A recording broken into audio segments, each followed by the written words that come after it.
ರೂಪಿನಲ್ಲಿ ಕಪ್ಪು ರೂಪ, ಛಾಯಾದೇವ ಗರ್ಭ ಸಂಜಾತ. ಯಾವ ಮಹಾನ್ ಭಾವನೆಯನ್ನಾರು ಕ್ರೂರನಾಗ್ಬಿಟ್ರೆ ಈ ಪ್ರಪಂಚದಲ್ಲಿ ಮನುಷ್ಯನಿಗೆ ಇರಲೋ ಸಾಯಲೋ ಬದುಕಲೋ ಬೇಡವೋ ಅಂತಕ್ಕಂಥ ಯಾತನೆಯನ್ನ ಕೊಟ್ಟು ಕಾಡುವುದರಲ್ಲಿ ಸಂದೇಹವಿಲ್ಲ ಸ್ವಾಮಿ. ಇವನೊಂದು ಹೊಂದಿದ್ದೆ ಆದರೆ ಮನೆಯಲ್ಲಿ ಎಲ್ಲೆಲ್ಲಿಯೂ ಸಂತೋಷ, ನಗುಮುಖ, ಆನಂದ, ಯಾವ ದೂರು ದುಪ್ಪಟೆಗಳಿಲ್ಲದೆ ಸುಖ ಸಂಸಾರವನ್ನು ನಡೆಸುವುದಕ್ಕೆ ಅನುಕೂಲ ಮಾಡಿಕೊಡ್ತಾನೆ ಆ ಭಗವಂತ. ಅದು ಅಲ್ಲದೆ ಇವನು ಹುಟ್ಟಿದ ತಕ್ಷಣ ತಂದೆಯಾಗತಕ್ಕಂಥ ಸೂರ್ಯದೇವ ಪುತ್ರ ಪ್ರೇಮದಿಂದ ಮಗನನ್ನು ನೋಡುವುದಕ್ಕೆ ಆಗತಾನೆ ಸಪ್ತಾಶ್ವಗಳನ್ನು ರಥ ಕೂಡಿಕೊಂಡು ವರುಣ ಅಂತಕ್ಕಂಥ ಸಾರಥಿಯನ್ನ ಕರ್ಕೊಂಡು ಪ್ರಜ್ವಲಿಸ್ತಕ್ಕಂಥ ಸೂರ್ಯದೇವ ತನ್ನ ದಿನನಿತ್ಯದ ಕಾರ್ಯವನ್ನು ಮುಗಿಸಿಕೊಂಡಂತ ಪರಮಾತ್ಮ ಧಗ ಧಗ ಧಗ ಧಗ ಧಗ ಧಗ ಉರಿತಾ ಇದ್ದಾನೆ, ಪ್ರಜ್ವಲಿಸ್ತಾ ಇದ್ದಾನೆ. ನೇರವಾಗಿ ಬಂದಿದ್ದಾನೆ ಎಲ್ಲಿಗೆ? ಆ ಛಾಯಾದೇವಿ ಆಗುತ್ತಾನೆ ಮರದಲ್ಲಿ ಎತ್ತು ಮಲಗಿಸಿದ್ದಾಳೆ ಈ ಮಹಾನುಭಾವ ಶನೇಶ್ವರ ಸ್ವಾಮಿಯನ್ನ. ರಥವನ್ನು ತಂದು ಅಲ್ಲಿ ನಿಲ್ಲಿಸ್ತಾ ದೃಷ್ಟಿಸಿ ನೋಡ್ತಾನಂತೆ ಪರಮಾತ್ಮ. ಕಪ್ಪು ರೂಪ, ಸಣ್ಣ ಸಣ್ಣದಾದ ಕಿರು ಜಡೆಗಳು, ವಕ್ರ ದೃಷ್ಟಿ. ಸೂರ್ಯದೇವ ಮನಸ್ಸಲ್ಲಿ ಅಂದುಕೊಂಡ, ಚೇ ಚೇ ಚೇ ಚೇ ಚೇ ನನ್ನಂತ ಸುರದ್ರೂಪಿಗೆ ಇಂಥ ಮಗನೇ ಎಂಬುದಾಗಿ ಮನದೊಳಗೆ ಅಂದುಕೊಂಡದ್ದಷ್ಟೇ ಇಲ್ಲಿ ಮಲಗಿದ್ದ ಮಗು ಥಟ್ಟನೆ ಸೂರ್ಯದೇವನ ಮೇಲೆ ದೃಷ್ಟಿ ಬಿಟ್ಬಿಟ್ಟ. ಬಿಟ್ಟ ತಕ್ಷಣವೇ ಸೂರ್ಯದೇವನಿಗೆ ಕುಷ್ಠರೋಗ ಅಂದ್ರೆ ಗೊತ್ತಲ್ಲ, ಕೈ ಕಾಲುಗಳೆಲ್ಲ ಗುಂಗಿಡಿದು ಬಿಟ್ಟ, ರಕ್ತ ಕೀವುಗಳು ಮೈಯೆಲ್ಲ ಗತಗತ ಅಂತ ಹಾಕ್ತಾ ಇದೆ. ಸಾರಥಿಯ ಎರಡು ಕಾಲುಗಳು ಎಳವಾಗ್ಬಿಟ್ಟಾವ. ರಥಕ್ಕೆ ಕಟ್ಟಿದ್ದ 7 ಅಶ್ವಗಳ ಕಣ್ಣುಗಳು ಕಾಣದೆ ಕುರುಡಾಗ್ಬಿಟ್ಟು. ಪ್ರಪಂಚ ಸೂರ್ಯ ಹುಡ್ತಾ ಇಲ್ಲ, ಸೂರ್ಯ ಮುಳುಗ್ತಾ ಇಲ್ಲ. ಇಡೀ ಬ್ರಹ್ಮಾಂಡವೇ ಅಂಧಕಾರವಾಗ್ಬಿಡ್ತು, ಕತ್ತಲಮಯವಾಗ್ಬಿಡ್ತು. ಹಕ್ಕಿ ಪಕ್ಷಿಗಳೆಲ್ಲ ದಿಕ್ಕು ತಪ್ಪಿ ಓಡಾಡ್ತಾ ಇವೆ. ಪೂಜೆ ಪುರಸ್ಕಾರಗಳೆಲ್ಲ, ದೀಪ ಧೂಪ ನೈವೇದ್ಯಾದಿಗಳೆಲ್ಲ ನಿಂತು ಹೋದವು. ಲೋಕವೇ ಅಧೋಗತಿ ಇಳಿತು. ಯಾಕೆ ಈ ಗತಿ ಬಂತು ಲೋಕಕ್ಕೆ ಅಂತ ಎಲ್ಲರೂ ಯೋಚನಾಮಗ್ನರಾದಾಗ ನಾರದರ ಒಂದು ವಿಚಾರವನ್ನು ಮುಟ್ಟಿಸ್ತಾರೆ. ಜಗದುಳಿನಾಗ್ತಕ್ಕಂಥ ಕರ್ಮ ಫಲದಾತನಾಗತಕ್ಕಂಥ ಶನೇಶ್ವರ ಸ್ವಾಮಿ ತಂದೆ ಮೇಲೆ ದೃಷ್ಟಿ ಬಿಟ್ಟಿದ್ದಾನೆ. ಸೂರ್ಯ ನಿಲ್ಲದೆ ಈ ಜಗತ್ತು ನಿಲ್ಲಲು ಸಾಧ್ಯವಿಲ್ಲ. ಬನ್ನಿ ನಾವೆಲ್ಲರೂ ಆ ಭಗವಂತನ ಬೇಡ್ಕೊಳ್ಳೋಣ, ಪ್ರಪಂಚವನ್ನ ಈ ಲೋಕ ಕಲ್ಯಾಣವಾಗುವಂತೆ ಮಾಡೋಣ ಅಂತ ಹೇಳಿ ಎಲ್ಲರೂ ಬಂದು ಆ ಶನೇಶ್ವರ ಸ್ವಾಮಿಯನ್ನ, ಆ ಛಾಯಾತನೆಯನ್ನ, ಆ ಭಗವಂತನನ್ನ ಯಾವ ರೀತಿಯಲ್ಲಿ ಬೇಡ್ಕೊಳ್ತಾ ಇದ್ದಾರೆ ಅಂದ್ರೆ, ದಯ ಮಾಡೋ ಶನಿ ದೇವ, ದೇವರ ದೇವ ಕೃಪೆ ಮಾಡೋ ಮಹಾದೇವ, ದಯ ಮಾಡೋ ಶನಿ ದೇವ, ದೇವರ ದೇವ ಕೃಪೆ ಮಾಡೋ ಮಹಾದೇವ.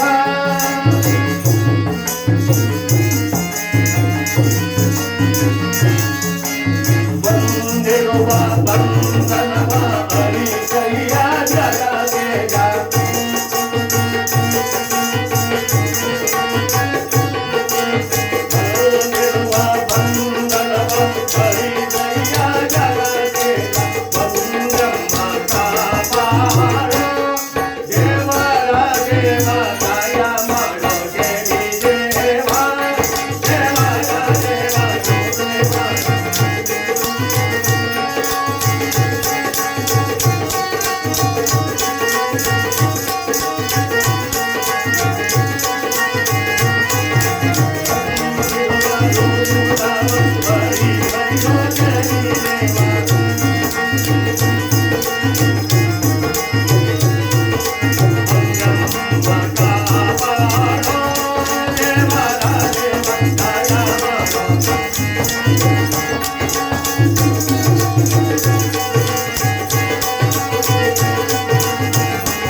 ದೇವಾನುದೇವತೆಗಳಾದಿಯಾಗಿ ಸರ್ವರೂ ಕೂಡ ಭಗವಂತನನ್ನ ಎದುರಿಗೆ ಕೈ ಮುಗಿದು ನಿಂತಿದ್ದಾರೆ.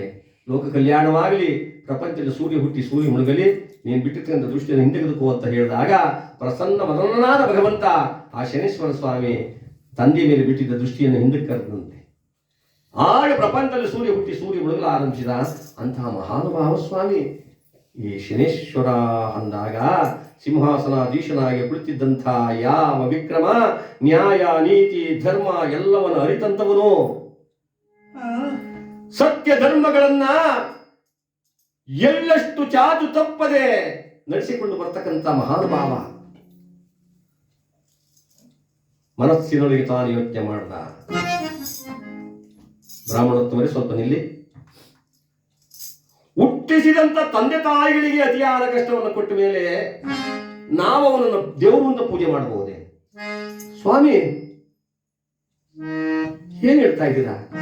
ಅಲ್ಲಪ್ಪ, ತಂದೆ ತಾಯಿಗಳಿಗೆ ಅತಿಯಾದ ಕಷ್ಟವನ್ನು ಕೊಟ್ಟವನು ದೇವರೇ, ಸಾಧ್ಯವೇ ಇಲ್ಲ ಅವನು ದೇವರಾಗಲು. ಅವನೊಬ್ಬ ಚಾಂಡಾಲ, ಅಂಧಕನಲ್ಲ, ಒಬ್ಬ ನಿಂದಕ, ಪುತ್ರನಲ್ಲ ಒಬ್ಬ, ಅವನೊಬ್ಬ ಅಪುತ್ರ. ಅಂಥವರಿಗೆ ಈ ನನ್ನ ಸಭೆಯಲ್ಲಿ ನಾನು ಪೂಜೆ ಮಾಡಿಸೋದಿಲ್ಲ. ಬ್ರಾಹ್ಮಣೋತ್ತಮ ಹೇಳಿದ, ಸ್ವಾಮಿ ಯಾಕೆ ಮಾತನಾಡ್ತಾ ಇದ್ದ? ದಯಮಾಡಿ ನನ್ನ ಮಾತನ್ನು ಕೇಳಿ. ಆ ಶನಿದೇವರನ್ನ ತಾವು ಈ ರೀತಿಯಾಗಿ ಜರಿಯುವುದು ಧರ್ಮವಲ್ಲ ಅಂದಾಗ ವಿಕ್ರಮಾದಿತ್ಯ ಹೇಳ್ದ, ಆ ಶನಿದೇವರ ವಿಚಾರ ಇಲ್ಲಿಗೆ ಮರೆತು ಮುಂದಿನ ಗ್ರಹಕ್ಕೆ ಪೂಜೆ ಮಾಡಿ ಅವರಿಗೆ ಮಾತ್ರ ನಾನು ಪೂಜೆ ಮಾಡಿಸೋಲ್ಲ. ಇನ್ನಿಬ್ಬರು ಬ್ರಾಹ್ಮಣರು ಮೇಲೆ ಕೆದ್ರು, ಸ್ವಾಮಿ ಬಾಬಾ ಹಿಂದೋನಿಗೆ ಹೆಂಗ್ ಮಾಡೋ, ನಮ್ಮ ಮುಂದೋನಿಗೆ ಹೆಂಗ್ ಮಾಡ್ತಾನೋ ಸ್ವಾಮಿ. ಮುಂದಿನ ಗ್ರಹ ಹೇಳಿದ್ರೆ ರಾಹು ಕೇತು. ಸಿಂಹಿಕೆ ಎಂಬ ರಾಕ್ಷಸಿ ಗರ್ಭದಲ್ಲಿ ಪಂಕ್ತಿವಂಚನೆ ಮಾಡಿದ ರಾಹುವೇ ತಲೆಯೇ ರಾಹುವಾಗಿ ಮುಂಡವೇ ಕೇತುವಾಗಿ ಪರಿಣಮಿಸಿತು. ಅವುಗಳನ್ನು ಕೂಡ ಗ್ರಹದ ಜೊತೆಗೆ ಸೇರಿಸಿದ್ದಾರೆ ಎಂದ ಮೇಲೆ ದರ್ಬೆಯನ್ನ ಯಾವ ರಾಹುವಿಗೆ ಸಮರ್ಪಣೆ ಮಾಡಿ, ಗರಿಕೆಯನ್ನ ಕೇತುವಿಗೆ ಸಮರ್ಪಣೆ ಮಾಡಿ ಭಕ್ತಿಯಿಂದ ಪೂಜೆ ಮಾಡಿದ್ದೆ ಆದ್ರೆ ಆ ಗ್ರಹಗಳು ಕೂಡ ಮನುಷ್ಯನಿಗೆ ಶುಭ ಫಲವನ್ನು ಕೊಡ್ತವೆ ಎನ್ನುವುದರಲ್ಲಿ ಸಂದೇಹ ಇಲ್ಲ. ಅರ್ಧಕಾಯ ಮಹಾವೀರ್ಯಂ ಚಂದ್ರಾದಿತ್ಯ ವಿಮರ್ಧನಂ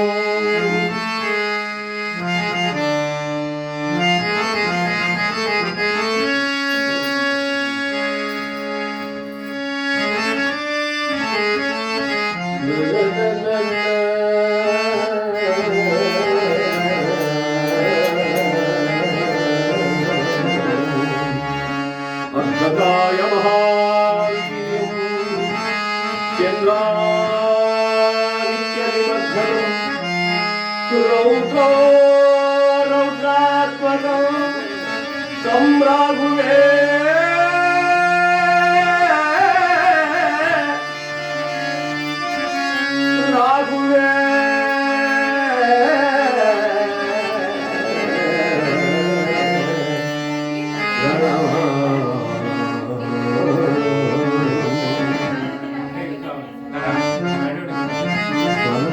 पुष्पतंकाशं तारकाग्रगमस्तकं रौद्रं रौद्रात्मकं तं केतुवे प्रणमामि.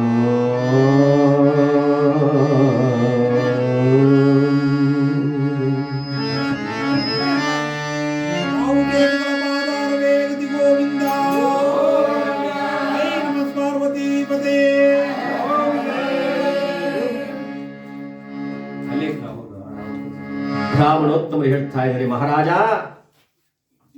ಪ್ರಭು, ಎಲ್ಲ ಗ್ರಹಗಳಿಗೂ ಪೂಜೆಯು ಸಾಂಗೋಪಾಂಗವಾಗಿ ನೆರವೇರಿದೆ. ಆ ಶನಿದೇವರಿಗೂ ಕೂಡ ಪೂಜೆಯನ್ನ ಸಮರ್ಪಣೆ ಮಾಡಿ ಪೂಜೆಯನ್ನು ಸಮಾಪ್ತಿ ಮಾಡೋಣ ಅಂದಾಗ ನಕ್ಕ ವಿಕ್ರಮ ಏನಂದೆ? ಆ ಶನಿದೇವರಿಗೆ ಪೂಜೆ ಮಾಡಬೇಕೆ? ತಾಯಿ ತಂದೆಯ ಮ್ಯಾಲೆ ಕೋಪವೇ ಮಗನಿಗೆ,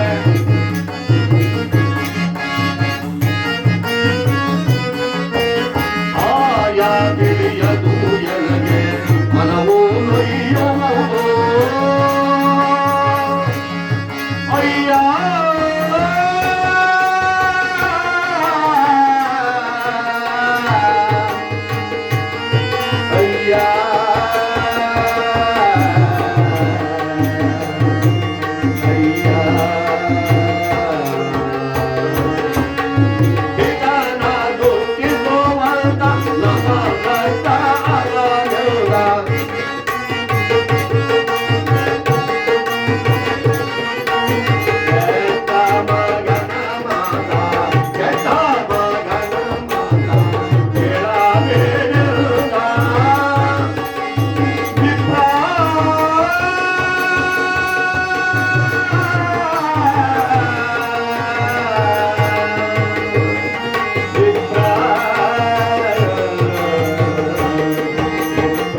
ಪೂಜೆ ಮಾಡುವುದೇ ಸಾಧ್ಯವಿಲ್ಲ, ಅವನಿಗೆ ಪೂಜೆ ಮಾಡಿಸೋದಿಲ್ಲ. ಹಾಗೆನ್ನು ಬೇಡಿ ಸ್ವಾಮಿ. ಪುತಿಂದ ಮನೆಗೆ ನಡುಬಯ್ಯಬಾರದು, ನಂಬಿದ ತಣಿಗೆ ದ್ರೋಹವೆಸಗಬಾರದು. ನಾವು ತಿಳಿದದ್ದನ್ನು ನನ್ನ ಮರೆಮಾತಿ ಹೇಳ್ತಾ ಇದ್ದೀನಿ. ಅವನು ಸಾಮಾನ್ಯನಲ್ಲ, ಅವನು ಸಾಮಾನ್ಯವಾದ ಗ್ರಹವಲ್ಲ. ಮನುಷ್ಯನಿಗೆ ಅವನೇನಾದ್ರು ಕುರುಡಾಗ್ಬಿಟ್ರೆ ಇರಲು ಸಾಯಲು ಅಂತಕ್ಕಂಥ ಯಾತನೆಯನ್ನು ಕೊಟ್ಟು ಕಾಡ್ಬಿಡುತ್ತದೆ ಸ್ವಾಮಿ. ಕೈ ಮುಗಿದು ಕೇಳ್ತಾ ಇದ್ದೀನಿ, ಅವನಿಗೂ ಪೂಜೆ ಮಾಡಬೇಡಿ. ಎಲ್ಲವೋ ಬ್ರಾಹ್ಮಣೋತ್ತಮ, ಹಾಗೆಂದ ಪಕ್ಷದಲ್ಲಿ ಅವನಂತಹ ದೈವವೇ ಆಗಿದ್ದರೆ ಬರಲಿ ನನ್ನ ಗಣ್ಯದರಿಗೆ ತೋರಿಸವನನ್ನ. ಹೇಳಿ ಸ್ವಾಮಿ.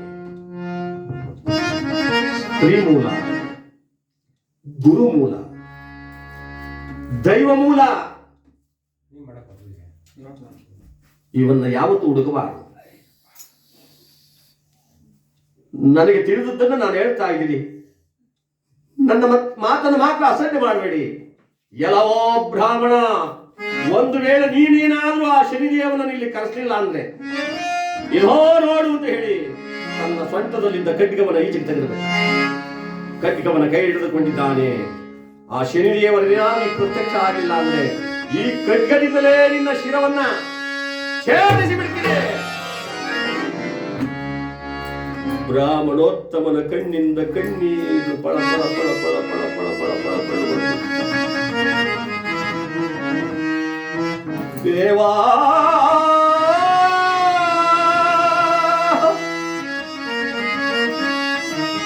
ಶನಿದೇವಾ, ಕೇಳದೆ ಮೊರೆ ನಿನಗೆ ಬಾರಯ್ಯ.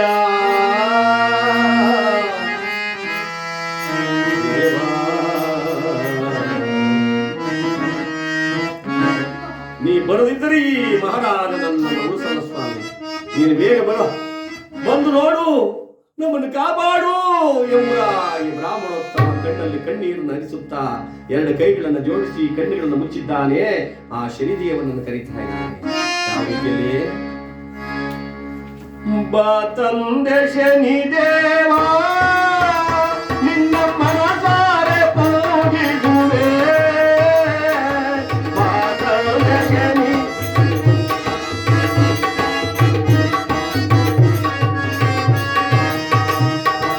ತಂದೆಯು ನೀನನು, ನಿನ್ನ ನಂಬಿ ಕೂಗುವೆ ಬಾರ.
ಬೇಗ ಬಾ, ಹೋಗಿ ಬಾ. ಎಲ್ಲಿರುವೆ ನನ್ನಪ್ಪ ಶನಿರಾಜ? ಅಂತರಿಕ್ಷದಲ್ಲಿ ಸಂಚಾರ ಮಾಡುತ್ತ ಕಾಕಾ ವಾಹನನಾಗಿ ಯಾವ ಮಹಾನುಭಾವ ಶನೇಶ್ವರ ಸ್ವಾಮಿ ಬರ್ತಾ ಇದ್ದಾನಂತೆ. ರಾಜನಾದ ವಿಕ್ರಮ ತಾನು ಎತ್ತರವಾದ ಧ್ವನಿಯಲ್ಲಿ ಕೇಳ್ತಾ ಇದ್ದಾನೆ, ಬರದೇವರು ನನ್ನ ಎದುರಿಗೆ ತೋರಿಸು ನೀನಾ ಶನಿಯನ್ನ. ಈ ರಾಜನಾಡಿದ ನಿಂದನಾ ವಾಣಿಯೇ ಆ ಶನೇಶ್ವರ ಸ್ವಾಮಿಯ ಕರ್ಣಕ್ಕೆ ಮುಟ್ಟಿಬಿಡ್ತು. ಬ್ರಾಹ್ಮಣೋತ್ತಮ ಕೂಗುತ್ತಿರುವ ಈ ಕೂಗಿನ ಧ್ವನಿಯೇ ಅವನ ಹೃತ್ಕಮಲಕ್ಕೆ ತಟ್ಟುಬಿಡ್ತು. ಗಗನ ಮಾರ್ಗದಲ್ಲಿ ಬರುತ್ತ ಶನಿರಾಜ ಕೇಳಿದ ನೀ ಮಾತ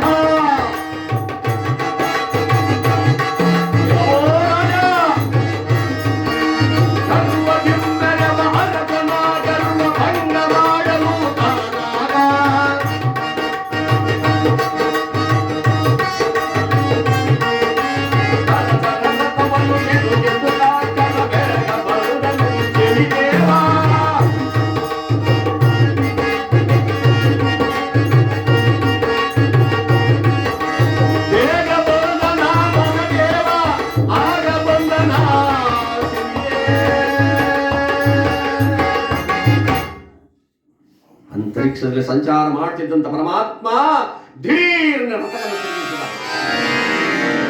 ಉಜ್ಜಯಿನಿ ಪಟ್ಟಣದ ಅರಮನೆ ಮುಂಭಾಗದಲ್ಲಿ ರಥವನ್ನು ನಿಲ್ಲಿಸಿದ್ದಾನೆ. ಕೋಟಿ ಸಿಡಿದು ಒಂದೇ ಸಾರ ಹೊಡೆದ್ಬಿಟ್ರೆ ಎಷ್ಟು ಶಬ್ದವಾಗುತ್ತೆ ಅಷ್ಟು ಶಬ್ದವಾಯಿತು ಪರಮಾತ್ಮ ರಥ ಹಿಡಿದಾಗ. ಮದೋನ್ಮತ್ತನಾಗಿ ಅಹಂಕಾರವಾದ ಕೆಟ್ಟ ನುಡಿಯನ್ನು ನುಡಿಯುತ್ತಿರುವ ಯಾವ ವಿಕ್ರಮಾದಿತ್ಯ ಮಹಾರಾಜನ ಎದೆಗೆ ತನ್ನ ಎಡಗಾಲಿನ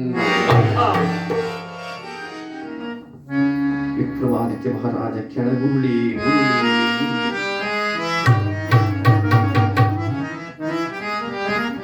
ಕಿರೀಟವೇ ಒಂದು ಕಡೆ ಬಿದ್ದಿದೆ, ತಾನೇ ಒಂದು ಕಡೆ ಬಿದ್ದು ಹೊರಳಾಡುತ್ತಾ ಇದ್ದಾರೆ. ಶನೇಶ್ವರ ಸ್ವಾಮಿ ಕಣ್ಣುಗಳನ್ನ ಕೆಂಡದಂತೆ ಮಾಡಿಕೊಂಡು ತನ್ನ ಕೆಂಜಡಿಯನ್ನು ಕೆದರಿ ಕೋಪ ವಿಶಿಷ್ಟನಾಗಿ ನಿಂತಿದ್ದಾನೆ.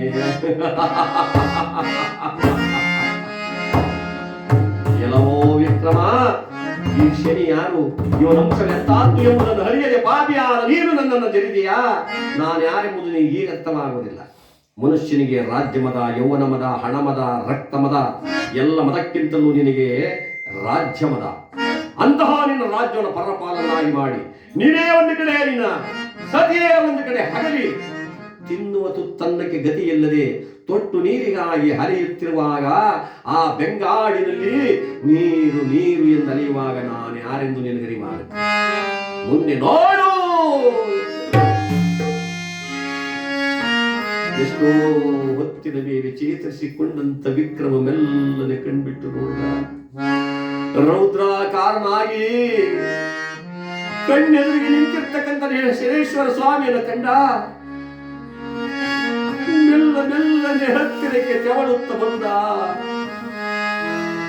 ಹರಿಯದಲೆ ಕೈದ ಪರಾದನನು ಮನ್ನಿಸೋ ದೇವಾ.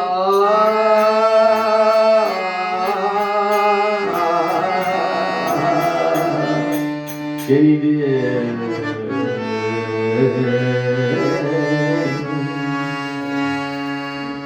ಎರಗುವೆನು ನಿನ್ನ ಚರಣ ಕಮಲಕ್ಕೆ ಒಡೆಯೋ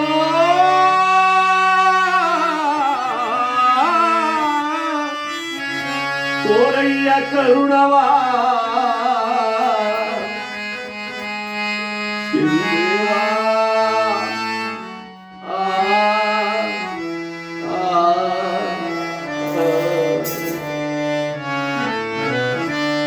ಪಾದವನ್ನು ತಪ್ಪಿಕೊಂಡ್ಬಿಟ್ಟ. ಪಾದವನ್ನು ತಪ್ಪಿ ಪರಮಾತ್ಮನ ಪಾದದ ಮೇಲೆ ತಲೆ ಇಟ್ಟುಬಿಟ್ಟು ಹೇಳ್ತದಂತೆ, ತಿಳಿದ ಅಪರಾಧ ಮಾಡಿಬಿಟ್ಟೆ ತಂದೆ. ಮಾಡಿರುವ ಅಪರಾಧಗಳದೆಷ್ಟೇ ಇದ್ದರೂ ಮಕ್ಕಳು ಪಾದದಿಂದ ಬಂಧಿಸಿ ಬಿಡು, ಕಾಪಾಡು ನನ್ನನ್ನ ಅಂದರೆ ಎಡಗಾಲಿನಿಂದ ಚೊಂಬಿನ ಛಾಯಾಭಾವಿ.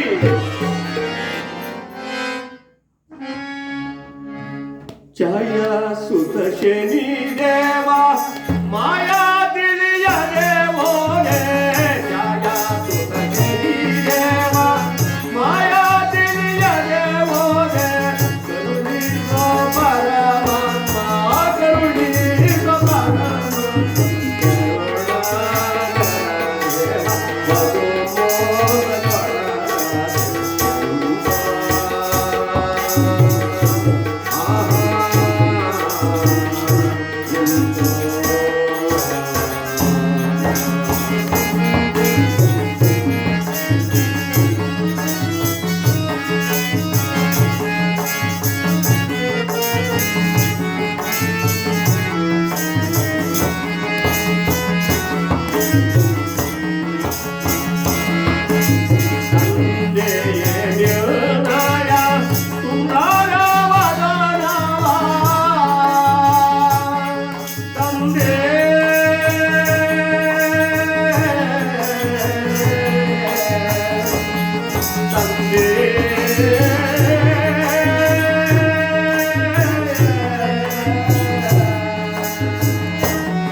ನೀನ್ಯಾರೆಂಬುದನ್ನು ಪರಮ ಪಾಪಿಯಾದ ನಾನು ತಿಳಿದು ಬಿಟ್ಟಿದ್ದೆ. ಕೊಡು ನಿನ್ನ ಪಾದವನ್ನು, ಸುಡು ನನ್ನ ಜನ್ಮವನ್ನು. ಒಂದು ವೃಕ್ಷದಲ್ಲಿ ಒಂದು ಭಾಗ ವಿಷವಾದರೆ ಆ ವೃಕ್ಷವನ್ನು ಛೇದಿಸುವುದು ಯಾವ ಧರ್ಮತದ್ದೇ?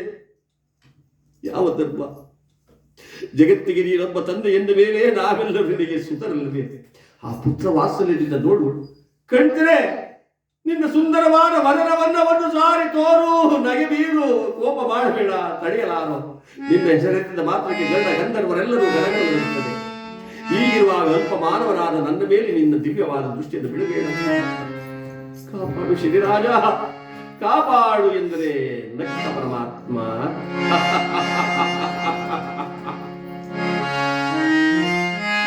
ಭೂಲೋಕದ ಜನಗಳು ಎಂಥ ಬುದ್ಧಿವಂತರು ಅಂದ್ರೆ, ಕೈಯಲ್ಲಿ ಶರಣಾರ್ಥಿ, ಕಂಕಳಲ್ಲಿ ಹಾಡುವಾಗಿ ಏನೇನು ಬೇಕು ಅದನ್ನು ಹಾಡಿ, ಈಗ ನನ್ನನ್ನು ಮನ್ನಿಸು, ನನ್ನನ್ನು ಕಾಪಾಡುವುದನ್ನು ಕೇಳುವ ಯಾರ? ನಿನ್ನನ್ನೀಗ ಮುನ್ನಿಸುವುದಿಲ್ಲ, ನಾನು ಯಾರೆಂದು ನಿನಗೆ ಮುಂದೆ ಗೊತ್ತಾಗುತ್ತೆ ನೋಡು ಎಂಬುದಾಗಿ ಗರ್ಜಿಸಿದ ಶನಿದೇವ ಥಟ್ಟ ಮಾಯವಾಗ ಹಿಡಿದ ಪಟ್ಟ ಬಿಟ್ಟು ನೋಡಿದ ರಾಜ. ಹೊರಟೋಗಿದ್ದಾರೆ. ಶನಿರಾಜ ನಿರಾಕರಿಸಿ ಹೊರಟು ಹೋದಿಯ ತಂದೆ. ಇನ್ಯಾವ ಕಾಡಿಗಿಟ್ಟಿದೆಯೋ ಅದ್ಯಾವ ಕಾಡಿಗೆ ಏನು ಕಷ್ಟಕ್ಕೆ ನಮ್ಮನ್ನು ಗುರಿ ಮಾಡಿ ಎಂಬುದಾಗಿ ಸುತ್ತಲೂ ನೋಡುತ್ತಂತೆ. ಸಭೆಯನ್ನ ನೋಡ್ತ ನೋಡುವ ಜ್ಞಾನ ತಪ್ಪು ಹೋದವರು, ಮೂರ್ತಿ ಮುರಿಯಾಗಿದ್ದವರು, ತಲೆ ಕೆಟ್ಟು ಹೋದವರು ಆ ಭಗವಂತ ಬಂದಂತ ನಮಸಕ್ಕೆ ವಿಕ್ರಮ ಕಣ್ಣಲ್ಲಿ ಕಂಪನಿ ಹರಿಯುತ್ತಿದೆ. ಬಾಡಿದ ಮುಖವುಳ್ಳವರಾಗಿ ಯಾರಲ್ಲಿ ಹೇಳಿಕೊಳ್ಳಲಿ, ಯಾರಲ್ಲಿ ತೋಡಿಕೊಳ್ಳಲಿ ಕಷ್ಟವನ್ನ ಅಂತ ಹೇಳಿ ಪಕ್ಕದಲ್ಲಿರುವ ಮಂತ್ರಿಯನ್ನು ಮೇಲೆ ಕೆಪ್ಪಿಸಿದ ಮಂತ್ರಿ ಮಹಾಪ್ರಭು. ಬೇಡವೆಂದರೂ ಕೇಳದೆ ನೀವು ಜನಿದವರ ಕ್ರೂರವಾದ ದೃಷ್ಟಿಗೆ ಪಾತ್ರರಾಗ್ಬಿಟ್ರು.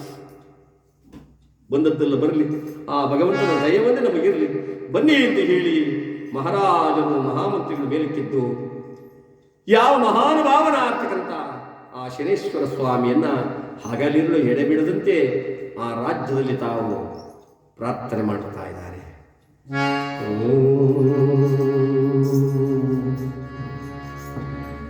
ನಮೋ ನಮೋ ಇನ ತನಯ ಕಷ್ಟ ಸುಖ ಕಾರಣ.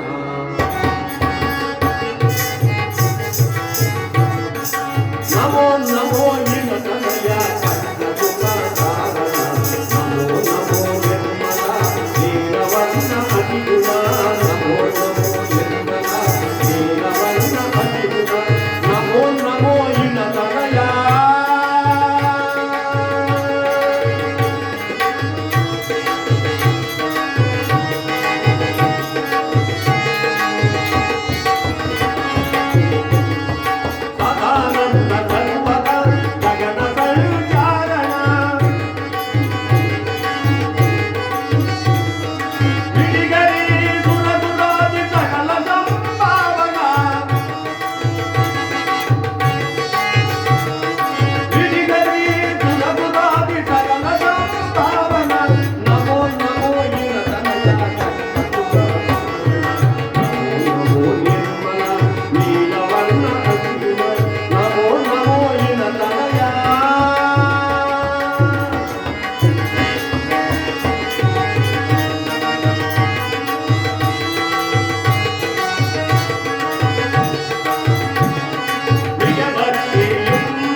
ಶ್ರೀಮದ್ ರಮಣ ಗೋವಿಂದ ಆತ್ಮರಾಮ ಪರಬ್ರಹ್ಮ ಗೋವಿಂದ ಶನಿದೇವರ ಪಾದಾರ ವೇಗತಿ ಗೋವಿಂದ ಭದ್ರಗಳ ಪಾದಾರ ವೇಗತಿ ಗೋವಿಂದ ಜೈ ನಮಃ ಪಾರ್ವತಿ ಪದೇ ಕಾಫಿನ ಟೀನಾ ಕಾಫಿ ಮಾಡಿ ಶುಗರ್ಲೆಸ್ ಶುಗರ್ ಸ್ವಲ್ಪ ಕಡಿಮೆ ಇರಲಿ ಎಲ್ಲ ಫ್ಯಾಕ್ಟ್ರಿಗಳೇ ಅದಕ್ಕೆ ಆಫ್ ಮಾಡೋದು ಸ್ವಲ್ಪ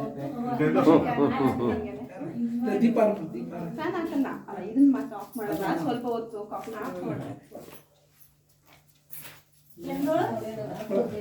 ಅವರೇ